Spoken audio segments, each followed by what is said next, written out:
وہ کہتی ہیں مرد آنکھوں کا پردہ کرے، ٹھیک ہے، لیکن مرد کے لیے اپنے ایمان کو بچانا دیکھیں کتنا ضروری ہے. اگر نوجوان ہے بچہ اور وہ اپنے آپ کی حفاظت کر رہا ہے تو بہت بڑا مجاہدہ ہے نا اس کے لیے.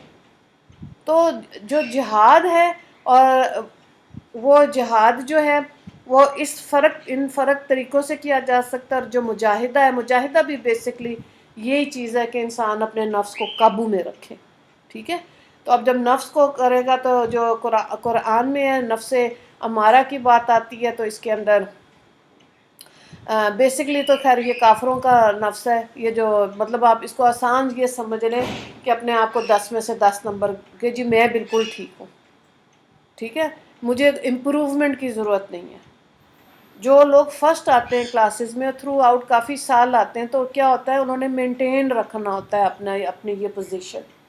دوسرا نفس جو ہے وہ نفس لوامہ کی جو بات آ رہی ہے، یہ ہمارے جیسے گنہگار ہوتے ہیں جو غلطیاں بھی کر رہے ہوتے ہیں پھر توبہ کر لیتے ہیں. تو یہ اپنے آپ کو کوئی 10 میں سے 6 دے رہا نہ ہوتا ہے، نمبر کوئی 4 دے رہا ہوتا ہے. اور جو نفس مطمئنہ کی بات ہے سورہ فجر میں، اس کے اندر یہ ہے کہ یہ اللہ کے ولیوں کا نفس ہوتا ہے. یہ اپنے آپ کو کوئی نمبر نہیں دیتے، اپنے آپ کو عاجزی میں رکھتے ہیں.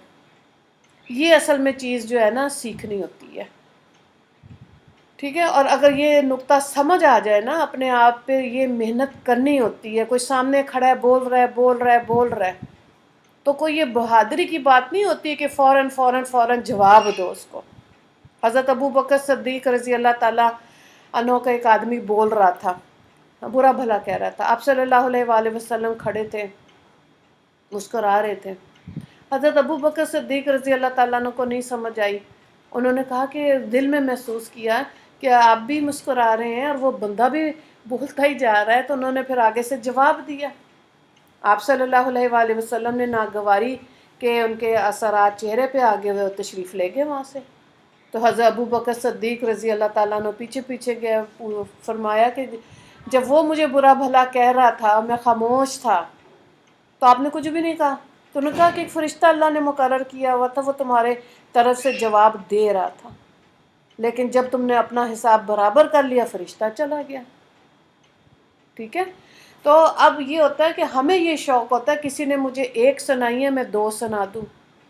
تو یہ جو نفس ہے نا بولنے کا، دماغ میں برے خیالات آنے کا، اس پہ انسان نے خود مجاہدہ کرنا ہے. مجاہدہ کا مطلب ہے کہ تھوڑا سا وہ اپنے آپ کو خود امتحان میں ڈال کے اس کا اچھا پازیٹیو رزلٹ تبھی نکل سکتا ہے اگر وہ واقعی میں دین کی سمجھ رکھتا ہے. ہر ایک کو سوال جواب نہیں کرنے ہوتے، ٹھیک ہے. تو اسی لیے بعض اللہ والے کیا کہتے ہیں کہ جس نے ہماری خاموشی سے نہیں سیکھا اس نے ہمارے بولنے سے کیا سیکھنا ہے.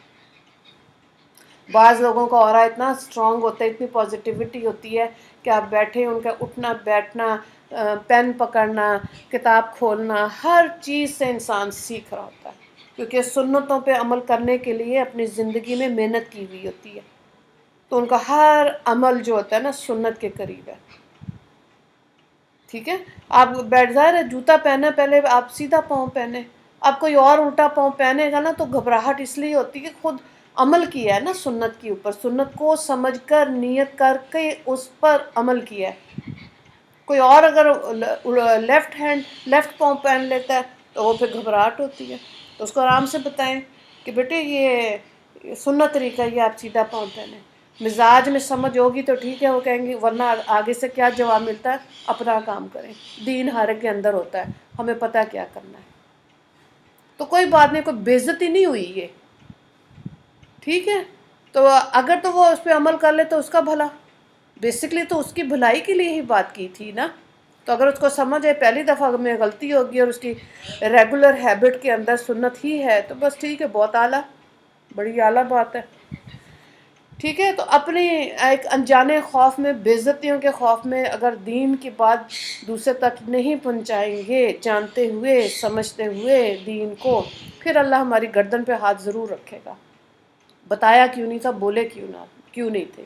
اور یہ ہائیسٹ لیول آف ایمان ہوتا ہے کہ آپ دوسرے کو بڑے اچھے انداز میں دین کی سمجھ دیں. سیدھے ہاتھ سے کھانا کھانا ہے، کھانا کھانے سے پہلے پانی پینا ہے، غسل خانے جانا ہے الٹا پاؤں پہلے رکھیں، اور نور علی نور کیا بات ہو جاتی ہے کہ آپ دعاؤں کا بھی اہتمام کریں. ہر موقع کی دعا موجود ہے، گھر میں داخل ہونے کی، بیت الخلاء میں جانے کی، کھانا کھانے سے پہلے، آخر میں، ٹھیک ہے، مسجد میں داخل ہونے کی، بازار میں داخل ہونے کی، ہر دعا موجود ہے. دھیان ہوتا ہے تو انسان اس چیز دعاؤں کا اثر اپنی زندگیوں میں محسوس کرتا ہے.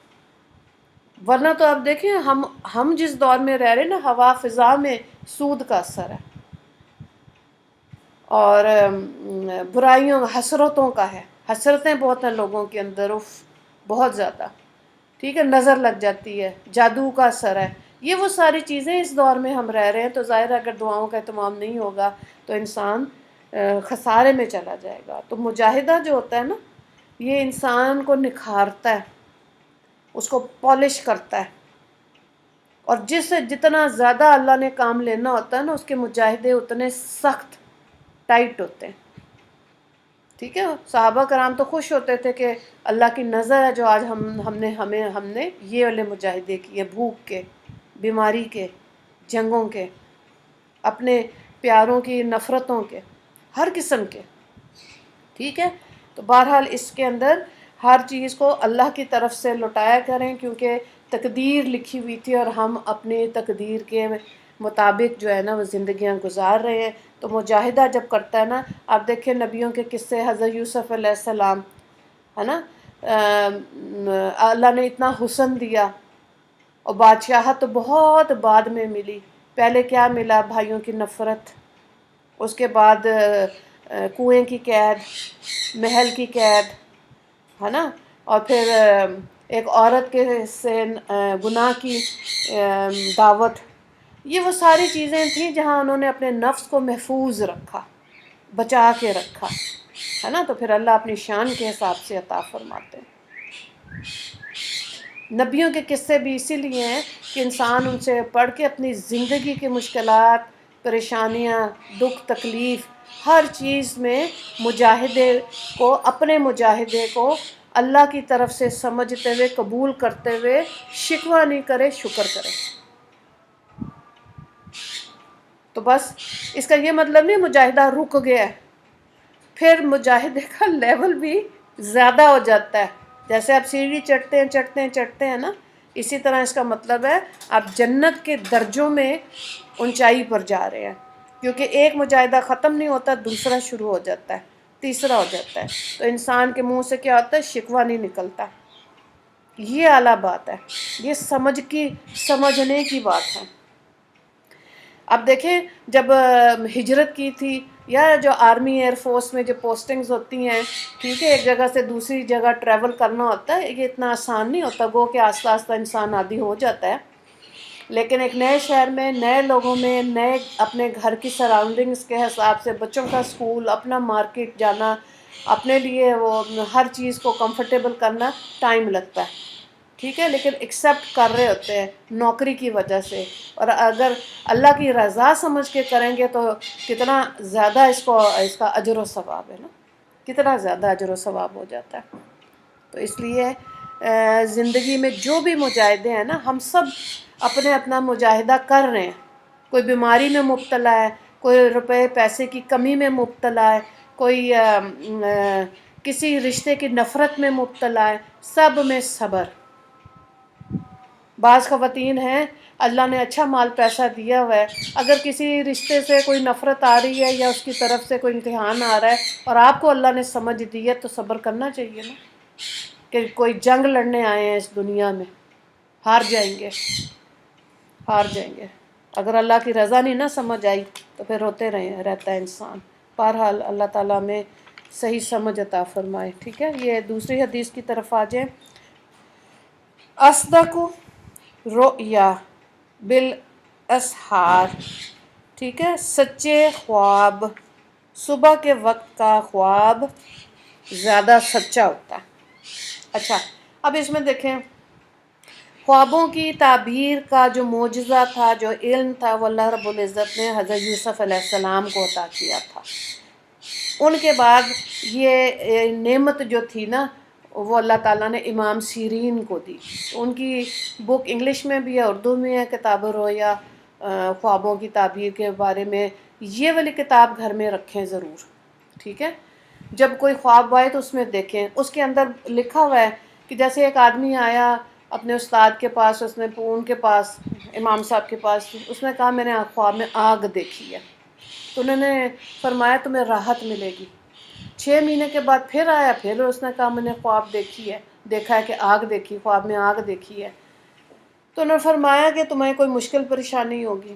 تو جو اسٹوڈنٹس پاس بیٹھے ہوئے تھے نا، وہ پریشان ہو گئے، خواب ایک ہی ہے، 6 مہینے کے فرق سے تعبیر فرق ہے۔ تو امام صاحب نے فرمایا پہلے جب اس نے آگ دیکھی تھی اس وقت شدید سردیوں کا دن تھے، سردی میں آگ راحت دیتی ہے نا، ٹھنڈ ہوتی ہے زیادہ، اس لیے اب جب اس نے دیکھی شدید گرمی میں دیکھی ہے، تو جو خواب کا وقت ہوتا ہے نا اور جو دیکھا ہوتا ہے وہ اس کے وقت کے حساب سے اس کی تعبیر پر اس کا اثر پڑ رہا ہوتا ہے، ایک بات۔ دوسری بات یہ ہے کہ علماء کرام نے خواتین کو منع کیا خوابوں کی تعبیر نہ بتائیں۔ یہ بھی حدیث پاک کا مفہوم ہے کہ اگر اچھا یا برا خواب دیکھا ہے، سننے والے کو اس کا علم نہیں تھا، اس نے جو تعبیر بتائی تو پھر وہی تمہارے حق میں ہو جائے گی، اس لیے ذکر نہیں کرنا ہوتا۔ تو علاج کیا ہے برے خواب کا؟ کہ آپ کسی سے بھی ذکر نہ کریں اور صدقہ دے دیں خواب کا، اور امید رکھیں کہ اب وہ اگر کوئی بھی برا خواب تھا اس کی تعبیر آپ کے حق میں بری نہیں ہوگی، اس لیے صدقہ دیں، ٹھیک ہے؟ بعض لوگوں کو بڑا شوق ہوتا ہے۔ تو بہرحال جب میں نے یہ بات سنی نا تو میں نے بھی پھر بتانا چھوڑ دیا تھا، کہنا چھوڑ دیا تھا۔ کیوں ہم اپنے اوپر ذمہ لے لیں کسی بھی برائی کا، یا کسی انسان کو غلط بیانی کا گناہ اپنے حصے کیوں لیں؟ کہیں جی نہیں پتہ، یا صاف وضاحت کر دیں کہ علماء کرام نے عورتوں کو منع کیا خوابوں کی تعبیر نہیں بتانی، ٹھیک ہے؟ گندا پانی دیکھا ہے، سانپ دیکھا ہے، گڑھا دیکھا ہے، دلدل دیکھی ہے، جنت دیکھی ہے، جہنم دیکھی ہے، عذاب دیکھا ہے، قبر دیکھی ہے، جو بھی ہے، لیکن اس کے باوجود وہ جو کتاب ہے نا وہ گھر میں ہونی چاہیے، اس کو دیکھ کے رجوع کر لیں۔ ہاں بعض علماء کرام جو ہیں وہ خوابوں کی تعبیر بتاتے ہیں، وہ اگر آپ کو پتہ ہے تو پھر آپ ان سے رجوع کر لیں تاکہ صحیح حقیقت پتہ چل جائے، ٹھیک ہے؟ اگر اتنا ہے، ورنہ تو آپ کو دیکھیں، ایک میں نے یہ دیکھا ہے زندگی میں، جادو ٹونا، اگر کسی پیر کے پاس جادو کے توڑ کے پاس چلے گئے اور اس چیز میں پھنس گئے تو ان سے یہ دلدل ہے، اس میں سے نہیں پھر بندہ باہر نکلا، شک میں ہی رہتا ہے۔ کتنی زندگی عورتیں شک میں گزار دیتی ہیں، اس نے جادو کیا، اس نے باندھا ہوا ہے اور اس نے یہ کیا ہوا ہے، اسی شک میں۔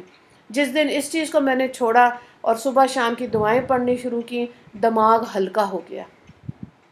خوابوں کی تعبیر ہے، آپ دوسروں ذہن میں آ رہا کہ ایسا خواب آیا، ہوتا ہے، ایسی بات نہیں، برا خواب بھی ہوتا ہے، اچھا بھی ہوتا ہے، اچھا تو چلو اچھا ہوتا ہے، خود بھی دل خوش ہو رہا ہوتا ہے، لیکن جیسے ہی آپ خاموشی سے اس کا صدقہ نکال دیتے ہیں اللہ اس کو وہیں روک دیتا ہے۔ جو ہم پہلے بھی بات کر چکے ہیں نا کہ تقدیر 2 قسم کی ہے، اٹل اور مبرم۔ اٹل وہ ہوتی ہے انسان کی پیدائش اور موت یقینی ہے، وقت ہے، بالکل وقت طے ہے، اور دوسری چیز جو ہے مبرم ہے کہ اوپر سے ہر دن کوئی مشکل پریشانی آتی ہے، نیچے انسان صدقہ دے رہا ہوتا ہے، دعاؤں کا اہتمام کر رہا ہوتا ہے، وہ پریشانی واپس لوٹ جاتی ہے، اور جس دن واقعی میں تقدیر میں لکھی ہوتی ہے دعا پڑھنا بھول جاتا ہے بندہ، صدقہ دینا بھول جاتا ہے، ٹھیک ہے؟ تو وہ اس کے اوپر وہ آزمائش، وہ مجاہدہ اس کے اوپر آ جاتا ہے۔ تو خوابوں کے لیے بھی نا بہت عورتیں بہت زیادہ تجسس میں ہوتی ہیں، ٹھیک ہے؟ ایک سے پوچھ، دوسرے سے پوچھ، تیسرے سے پوچھ، چوتھے سے پوچھ، کیونکہ موبائل پہ پیکج کیا ہوتا ہے، ٹائم ہوتا ہے، تو بس ساروں کو تنگ کرتی رہتی ہیں۔ علامہ قرطبی رحمہ اللہ فرماتے ہیں کہ خواب کی 3 قسمیں: اول محض خیالی، یعنی انسان دن بھر جو کام کرتا ہے رات کو خواب میں وہ اس کو دیکھتا رہتا ہے، ظاہر ہے ایک ٹینس دن گزارا ہے اور اس کے اندر جو بھی حالات میں گزارا ہے پھر وہ خواب آ رہے ہوتے ہیں۔ دوسری قسم یہ ہوتی ہے بشارت الہیہ، اسی خواب کے بارے میں حدیث بالا میں اصدق رؤیا سے تعبیر کیا، یعنی سچا خواب، ٹھیک ہے؟ یہ اللہ کی طرف سے بشارت ہوتی ہے۔ اور تیسری قسم جو ہے شیطانی اثرات کے عکاس ہوتے ہیں، ٹھیک ہے؟ بعض ایسے ہوتے ہیں ذہن میں باتیں جو شیطانی اثرات کی وجہ سے انسان موبائل کا مس یوز کر رہا ہے، بہت زیادہ دیکھ رہا ہے، لیپ ٹاپ یا کوئی بھی چیز آئی پیڈ کے آگے بیٹھا ہوا ہے اور فضول چیزیں دیکھ رہا ہے، ویسٹیج آف ٹائم ہے نا. ویسٹیج آف ٹائم سے زیادہ ویسٹیج آف لائف ہے. زندگی برباد ہو رہی ہے. ہر سانس کے ساتھ جو ہے ہمارا واپسی کا سفر کم ہوتا جا رہا ہے، یعنی کہ ہم واپسی کا سفر زیادہ ہوتا جا رہا ہے، یعنی کہ ہم نے واپس جانا ہے. ٹھیک ہے. تو اب اس کے اندر اگر انسان اپنے سانسوں کو مس یوز کر رہا ہے اور احساس نہیں ہو رہا کہ میرے سے غلطی ہو رہی ہے نا. جو ہم نے پچھلی کلاس میں دیکھا تھا نا کہ گانا بجانا، اس میں سے کئی خواتین کے میسج آئے اتنی پریشان کہ ہم اسکول میں ٹیچر ہیں، بچوں کو لے کے جانا ہوتا ہے میوزک کلاس میں، اب کیا کریں. ٹھیک ہے. وہ اب ظاہر ہے جب at the time of job at the time of selection of your job, اس وقت تو یہ ساری چیزیں نہیں پتہ تھی، یا یہ حدیث بھی سنی ہوئی تھی تو انسان ریلیکس ہوتا ہے یا کیجول ہوتا ہے. ہو سکتا ہے اس وقت بھی دھیان گانے کی طرف نہ ہو، لیکن جب دین کے نسبت سے شریعت کے حساب سے بات سمجھ آ گئی ہے، اپنے آپ کو بچائیں، اپنے کانوں کو، دل کو بچائیں. ٹھیک ہے. ممکن حد تک بچوں کے اندر بڑی محبت سے ان کو سمجھائیں، کیونکہ یہ فتنہ جو گانے بجانے والا ہے نا، یہ بہت زیادہ ہے. اور یہ بھی ہم نے دیکھا تھا کہ گانے بجانے والی جو عورتیں زیادہ اس سے منسلک ہوتی ہیں، سننے والی، بجانے والی، گانے والی، یہ دجال کی ساتھی ہوں گی. خود بخود ایک جو گروپ دجال کا بننا، یہ خود بخود اس میں ایڈ ہوتی جائے گی. تو خواب جو ہوتا ہے نا، سحری کے وقت کے خواب سچے ہونے کی وجہ مولا علی قاری رحمہ اللہ فرماتے ہیں کہ اس کی کئی وجوہات ہو سکتی ہیں. اول یہ کہ آخر رات کو دل اور دماغ کو سکون ہوتا ہے، اس لیے سچے خواب ملتے ہیں. یہ وقت ملائکہ کے نزول کا ہوتا ہے، اس لیے سچے خواب آتے ہیں. تیسرا یہ کہ اس وقت میں اللہ تعالیٰ آسمانی دنیا پر تشریف فرما ہوتے ہیں. ان سب وجوہات کی بنا پہ کہا جا سکتا ہے سحری کے وقت کے خواب عموماً سچے ہوتے ہیں.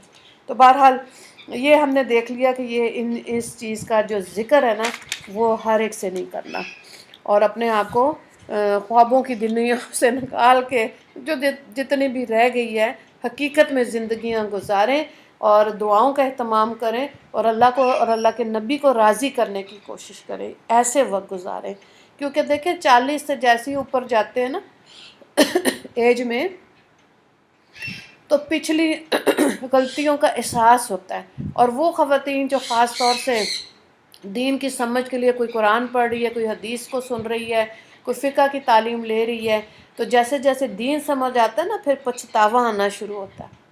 حسرتیں تب بنتی ہیں کہ اوہو اتنا وقت ضائع کر دیا اور ہمیں سمجھ ہی نہیں تھی. تو اس میں بھی علماء کرام کہتے ہیں کہ بھول چوک معاف ہے. جو گناہ انجانے میں کیے ان پہ گرفت نہیں ہوگی. ہاں جو سمجھ آنے کے بعد کیے ہیں تو اللہ تعالیٰ پوچھیں گے نا، ہاں بھئی تمہارے پاس کوئی بتانے والا نہیں آیا تھا، ہے نا. یہ سوال اللہ تعالیٰ کافروں سے حشر کے میدان میں کریں گے. وہ صاف مکر جائیں گے کہ نہیں. امت وسط کس کو کہا؟ مسلمانوں کو. مسلمان کہیں گے نہیں یا اللہ، ان کے پاس حضرت عیسیٰ آئے، ان کے پاس حضرت یونس آئے، ان کے پاس حضرت لوط آئے، ان کے پاس حضرت موسیٰ آئے، سارے نبی آئے، یہ جھوٹ بول رہے ہیں. اور جسم کے اعضاء بھی جو ہے وہ گواہی دیں گے کہ نہیں، اس بندے نے خود گناہ کیا. ٹھیک ہے. تو پھر یہ ایسے نہیں ہے کہ ایسے جہنم میں ڈال دیا جائے گا، نہیں. سب گواہیاں جب ہو جائیں گی بالکل ٹھیک. آج دنیا میں تو انسان دیکھتا ہے نا کہ جھوٹے گواہ بکتے ہیں عدالت کچہری میں. وہاں نہیں ایسے ہوگا، وہاں انصاف ہوگا. اگلی حدیث کو دیکھیں. خیرکم، تم میں سے بہتر وہ ہے من تعلم القرآن، جو قرآن کی تعلیم دے، وعلمہ، اور اس کو سکھائے. ٹھیک ہے. یعنی کہ قرآن کو سیکھنے اور سکھانے والا سب سے بہتر انسان ہے.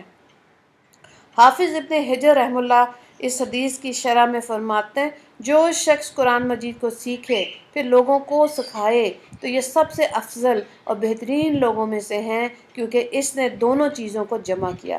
یعنی پہلے خود سیکھا اور اس کے بعد سکھایا. تو تعلق کہاں بن رہا ہے؟ قرآن کے ساتھ. تو بہت میں نے بچیوں کو دیکھا ہے جو اپنے میڈیکل سائنس میں اپنا ڈاکٹرز بھی بن رہی ہوتی ہیں، اور بھی جو پروفیشنل سٹڈیز ہیں اس کے ساتھ ساتھ وہ یہ عالمہ کا کورس کر رہی ہوتی ہیں یا قرآن کلاس ہوتی ہے ان کی اور حدیث کو سن رہی ہوتی ہیں، تو دونوں چیزیں ساتھ ساتھ لے کے چل رہی ہوتی ہیں۔ اس میں پھر یہ کہ ہوتا ہے کہ ان کو سمجھ آ جاتی ہے کہ ہم نے اللہ کو راضی کیسے کرنا ہے، جو ہم نے پڑھا ہے اس کے اندر پھر فرونیت نہیں آتی۔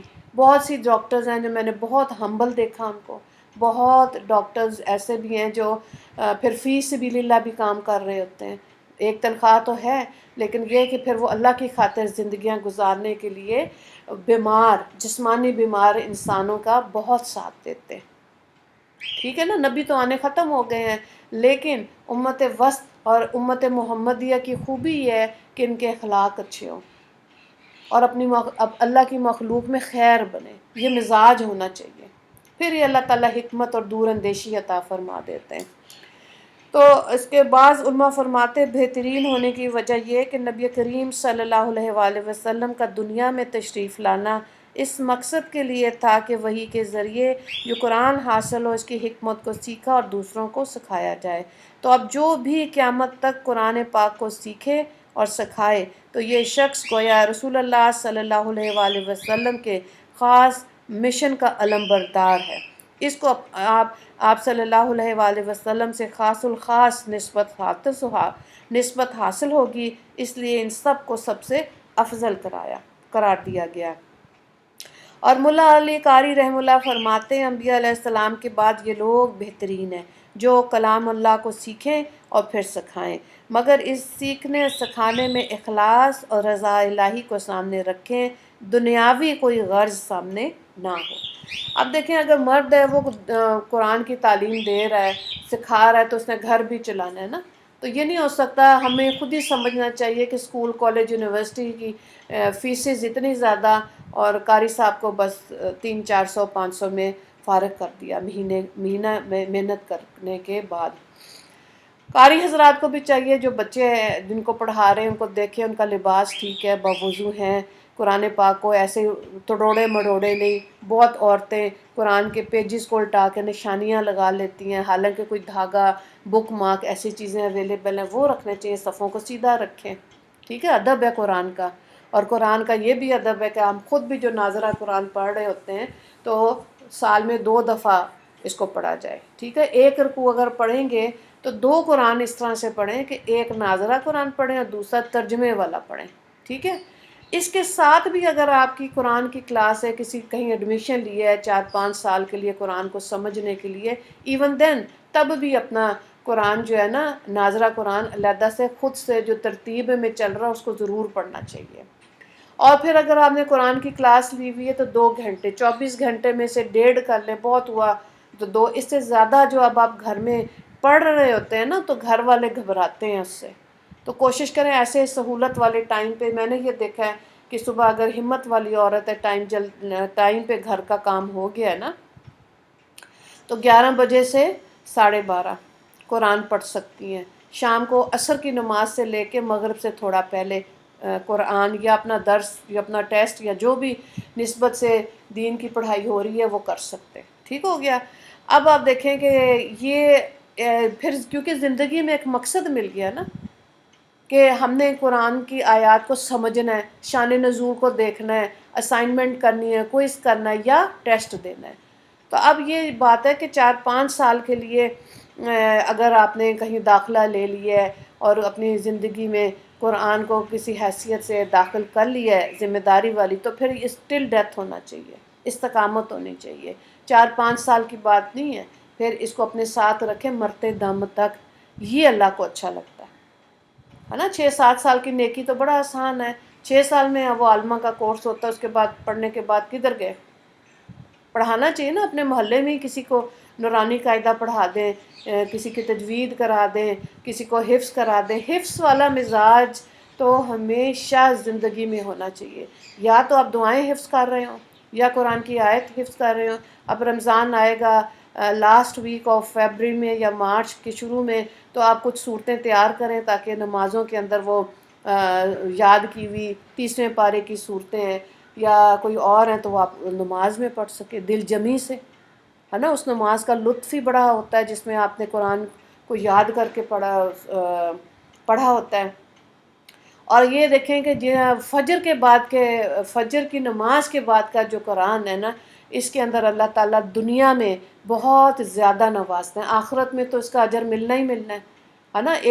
3 الفاظ ہے نا، جیسے الف لام میم، 30 نیکیاں ہوگی، رمضان میں 70 گناہ ہو گیا، تو وہ آپ دیکھیں کہ کتنا عورتیں اگر خالی ناظرہ بھی پڑھ رہی ہیں۔ اب تو الحمدللہ دورہ قرآن ہوتا ہے رمضان میں، عورتوں کے لیے سہولت ہو گئی، تو اس کی نسبت بھی کہاں ملتی ہے۔ حضرت جبرائیل علیہ السلام نے دورہ کرایا نبی کریم صلی اللہ علیہ وآلہ وسلم کو، ہر رمضان سے پہلے ہوتا تھا، اور جس سال آپ کی وفات ہونی تھی اس سے پہلے جو رمضان آیا تھا 2 دفعہ دورہ ہوا، وہ پڑھتے تھے آپ صلی اللہ علیہ وآلہ وسلم، سنتے تھے، ٹھیک ہے۔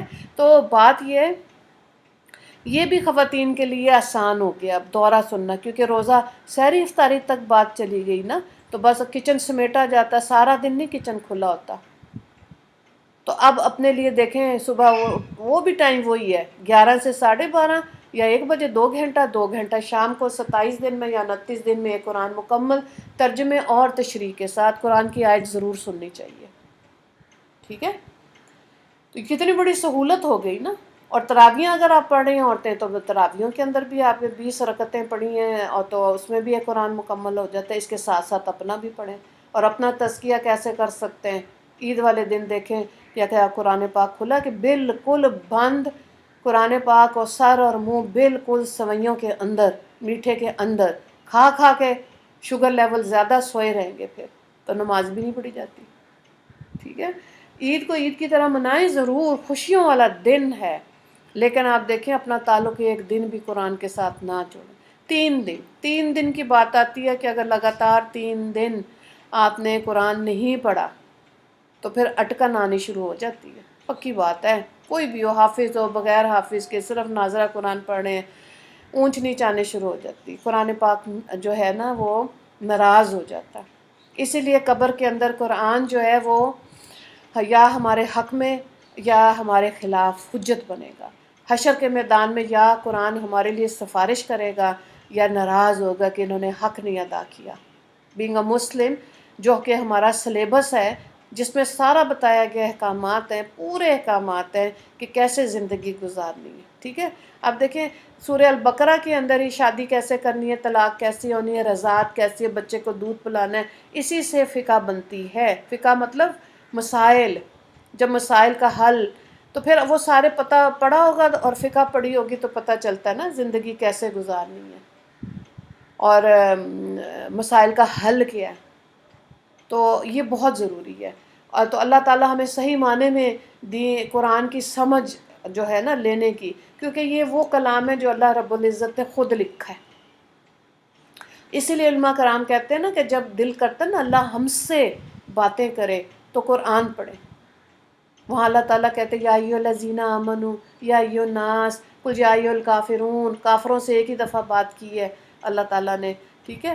تو اللہ تعالیٰ وہاں پہ باتیں سمجھا رہے ہیں، کیسی پاکیزہ زندگیاں گزارو، خود بھی سکون میں رہو اور میری مخلوق کو تنگ مت کرو، ٹھیک ہے۔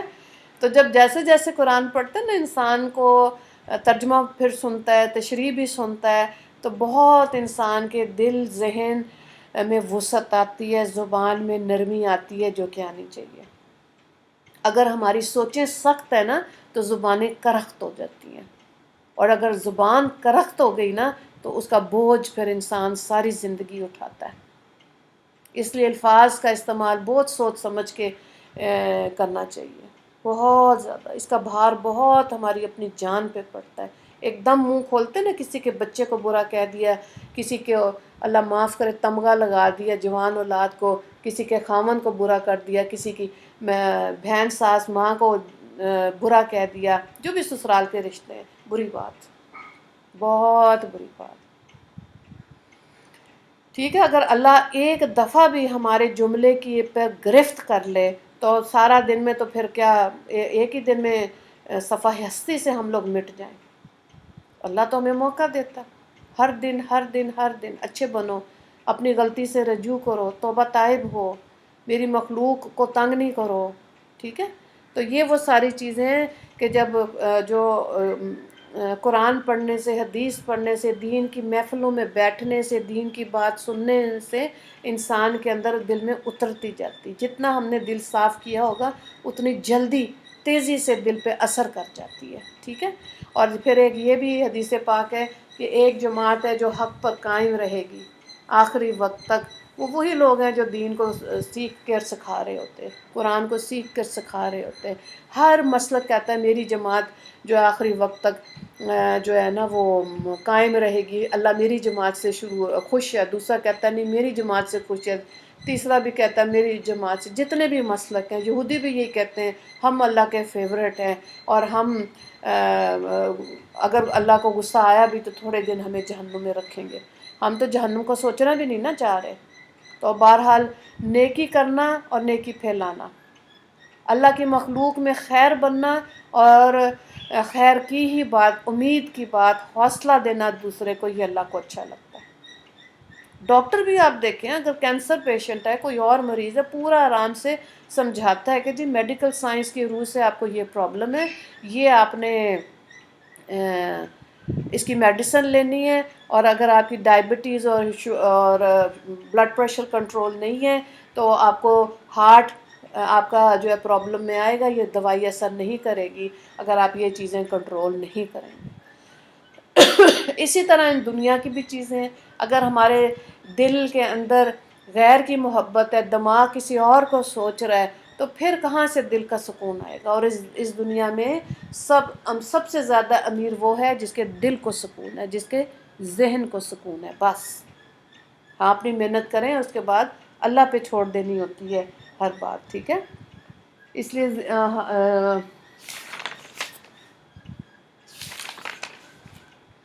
چلیں تو قرآن جو ہے نا یہ الحمدللہ اب اویلیبلٹی فار لیڈیز بہت آسان ہے.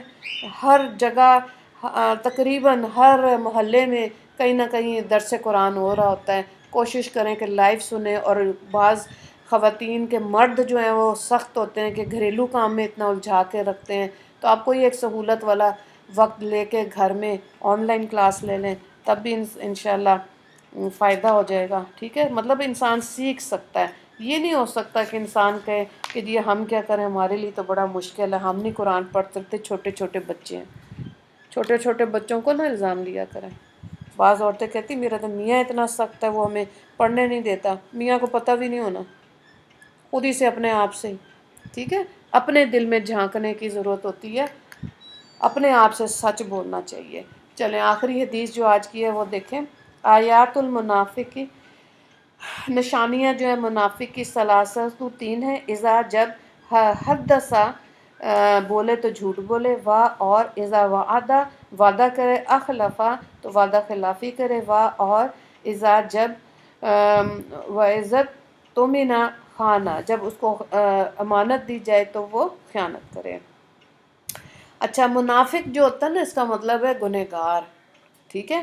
اور کیسے منافق بنتا ہے؟ نفاق کی اصل معنی ہے ظاہر باطن کے مخالف ہونا.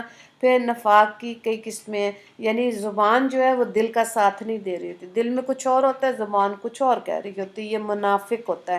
پھر کیونکہ دل ایسے بنے ہوئے ہوتے ہیں تو اس لیے وہ پھر زندگی میں عمل بھی اکارڈنگ ٹو دیئر غلط بات، یعنی کہ منافقوں والی باتوں کے حساب سے زندگی گزار رہتے ہیں. ان کو سمجھ ہی نہیں آتی. شرم تو بہت دور کی بات ہے کہ کیا زبان سے بات نکل رہی ہے، بس کھلتی اندر سے سانپ اور بچھو نکلنے شروع ہو جاتے ہیں.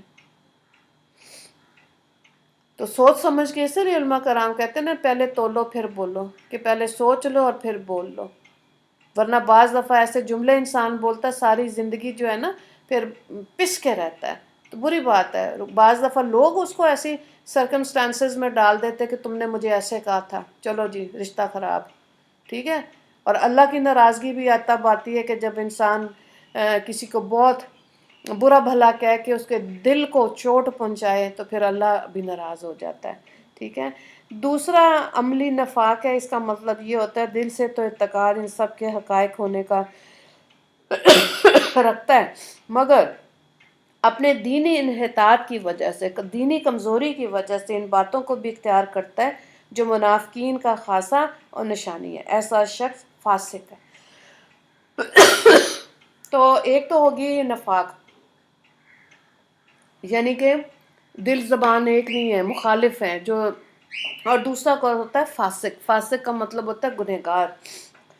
تو اب یہاں پہ یہی بات ہے، علامہ عیانی رحم اللہ فرماتے ہیں اس حدیث میں مومن کو ڈرایا گیا کہ ان کمزوریوں سے اپنے آپ کو بچانے کا غایت درجہ اہتمام کرے کہ میں کہیں منافقین میں تو نہیں داخل ہو گیا.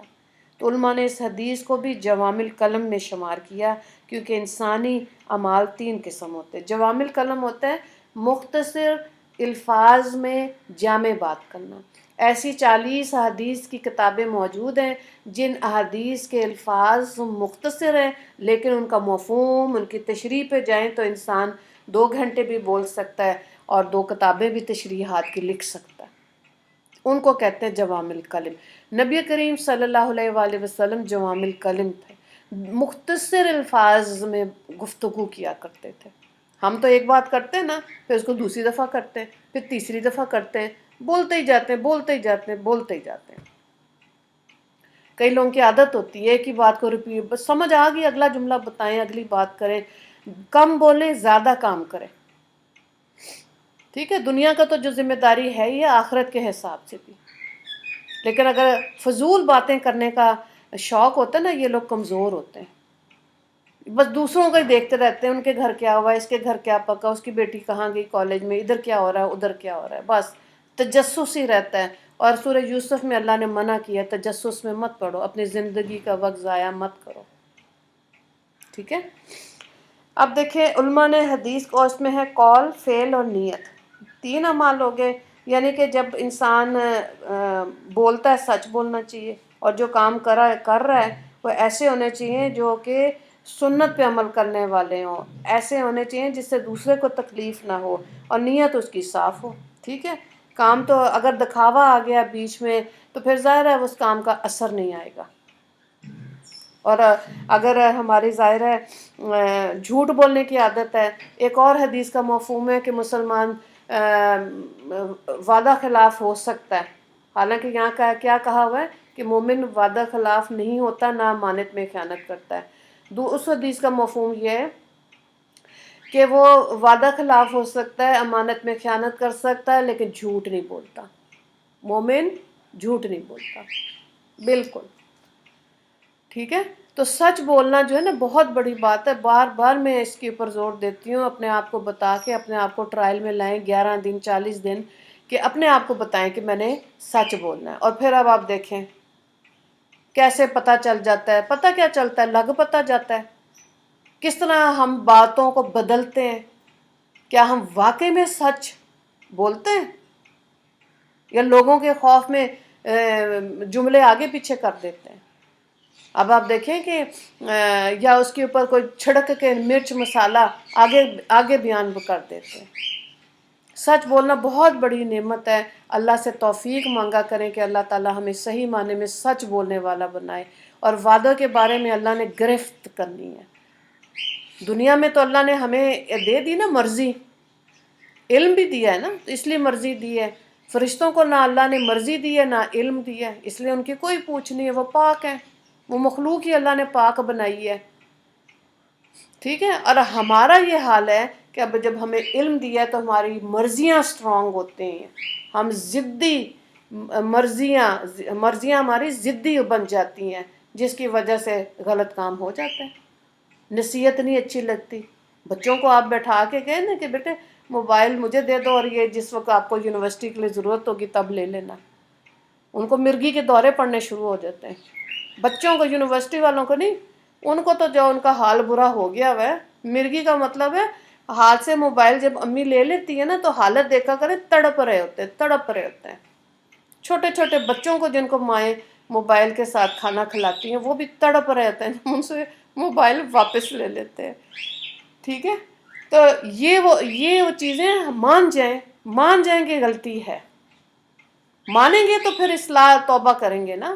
جب احساس ندامت ہی ختم ہو جاتا ہے نا، پھر نہیں توبہ طائب ہوتا ہے انسان. وہ ڈھیٹ ہوتا ہے، وہ ضدی ہوتا ہے، وہ نہیں مان رہا ہوتا کہ مجھ سے کوئی غلطی ہو رہی ہے. اوکے، سب کر رہے ہیں، سو واٹ، اگر میں نے کر لیا تو ہے نا، تو نقصان ہے نا. کس امت محمدیہ کی کتنی بڑی ذمہ داری ہے کہ پوری دنیا میں اسلام کا نفاذ ہو.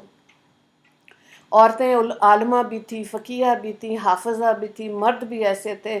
تو اب یہاں پہ اگر اتنی جو کرسچنز ہیں، جو یہودی ہیں، جو موجوسی ہیں، جو ستارہ پرست ہیں، جو بدھ مت کو ماننے والے ہیں، جو ہندو ہیں، ان تک دین اسلام کیسے پہنچے گا؟ ایک صرف ڈاکٹر ذاکر نائک پہنچائے گا بس.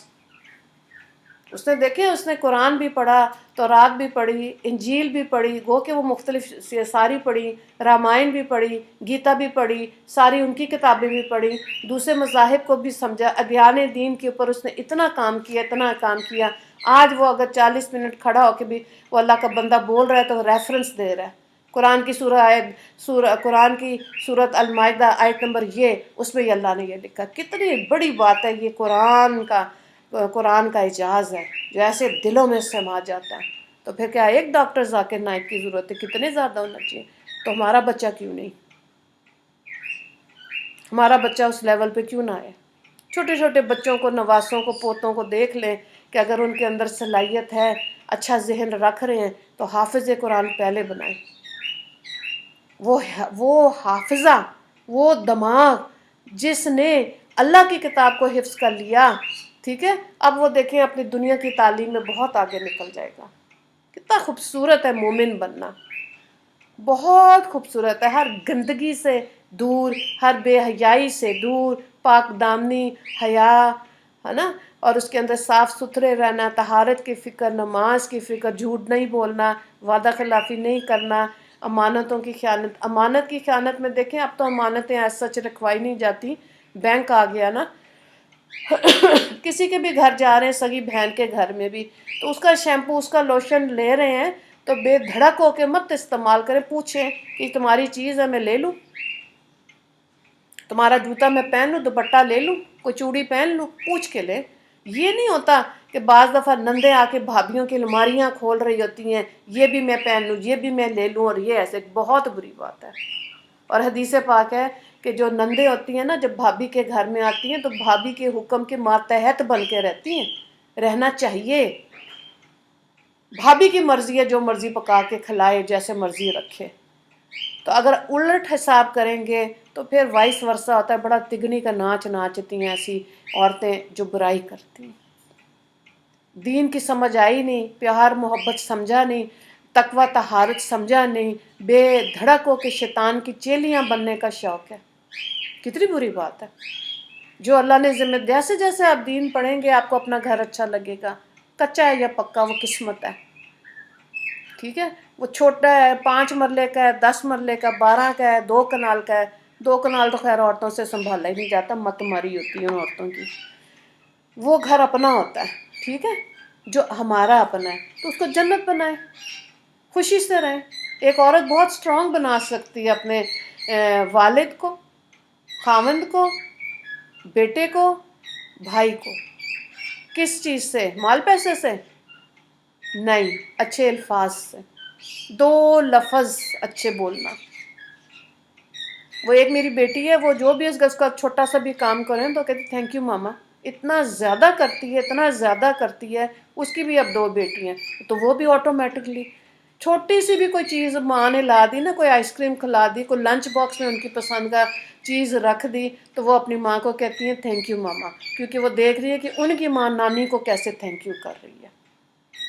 تو یہ شکر والے لفظ تو ہم بولتے نہیں. خامن کو کبھی کہا تھینک یو، تم نے میرا اتنا ساتھ دیا؟ یہ پتہ ہے کہ اس نے یہ دیکھا، وہ دیکھا، ہمیشہ کرٹیسائز. کوئی آنکھوں کو اللہ سے مانگا کریں کہ اللہ ہمیں ایسے دنیا میں میاں بیوی دکھا جو محبتوں والے ہیں، جو آپس میں ایک دوسرے کی قدر کرتے ہیں. تو اگر دیکھنے کی ضرورت ہے تو خود بن جائیں، سچ بولیں خامدوں کے ساتھ. بس دیکھیں خدا کیا الفت اور محبت اور اس کے دل میں رحم ڈال دے گا. ایسے یہ جب حدیث پاک پڑھ کے مدرسے میں آئی تو ایک دفعہ میں نے سوچا میں اپنے والد صاحب کو ضرور کہوں گی کہ آپ کا بہت شکریہ، آپ نے ہمیں رزق حلال کھلایا. کیونکہ ہم لوگ لفظوں کے چور ہیں. ویسے جو مرضی باتیں کرا لو، گھنٹہ 1.5 نان سٹاپ انسان بول لے. آپ یقین کریں 2 سال لگ گئے. تو 2 سال اسی میں جھجک میں لگے نا، کیونکہ ویسے بھی ذرا ایک فاصلہ رہا ہمیشہ گھر میں والد صاحب سے بات کرنے میں.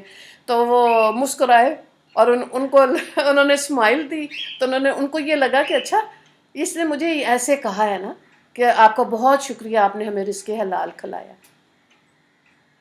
نہ بھی کہتے تو کیا تھا، وہ اپنے فرض میں لے کے آ کے ماں باپ چل رہے ہوتے ہیں، لیکن اچھے الفاظ بولا کریں، وعدہ کرتے ہیں وعدہ خلافی نہ کریں۔ بہت دکھ دینے والی چیز ہے یہ۔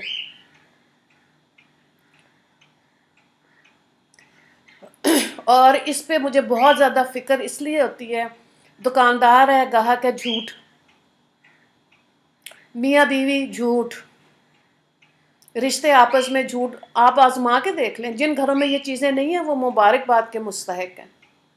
سچ بولے، سچ، پھر دیکھیں وعدہ کرنے میں کبھی وعدہ خلافی نہیں ہوگی۔ کسی نے امانت دی ہے، کبھی بھی نہیں آپ خیانت کریں گے۔ کسی کے گھر جا کر بھی آپ کسی کا لوشن شیمپو خود سے اجارہ داری سمجھ کے استعمال نہیں کریں گے، کبھی بھی نہیں۔ آپ اجازت لیں گے کہ میں تھوڑا سا استعمال کر لوں۔ وہ میری نند ہیں، وہ آتی ہیں، وہ کہتی شگفتہ یہ تمہارا میں لوشن لے لوں، میں کہا لے لیں، آپ ہی پڑا ہوا ہے۔ کوئی ایسے کہتی نہیں، پھر بھی پوچھنا تو چاہیے نا، ایٹیکیٹس ہے نا۔ حالانکہ باہر کے ملک میں رہتی ہیں وہ، لیکن ظاہر ہے اگر انگریزوں نے مسلمانوں کے طریقے سیکھ لیے ہیں تو کیا جہنم میں مسلمان جائیں گے؟ ہے نا؟ دکھ والی بات ہے نا۔ اچھا بننے کے لیے اللہ سے توفیق مانگے، کیونکہ ہم نے زیادہ وقت غفلت اور کاہلی اور سستی میں، لا علمی میں ضائع کیا ہے۔ اب جو جتنے سانس باقی ہیں اس کے اندر رب کو جان مار کے خوش کر جائیں۔ پڑھیں تہجد کی نماز 5 نمازوں کے ساتھ، روئیں اللہ کے آگے، گڑ گڑائیں کہ کس مقصد کے ساتھ اللہ نے یہ روح ہندو کے گھر بھی جا سکتی تھی، اللہ نے ہمیں امت محمدیہ دی ہے، تو کچھ نہیں کریں گے اپنے نبی کے لیے؟ سوچیں ضرور۔ وآخر دعوانا ان الحمدللہ رب العالمین۔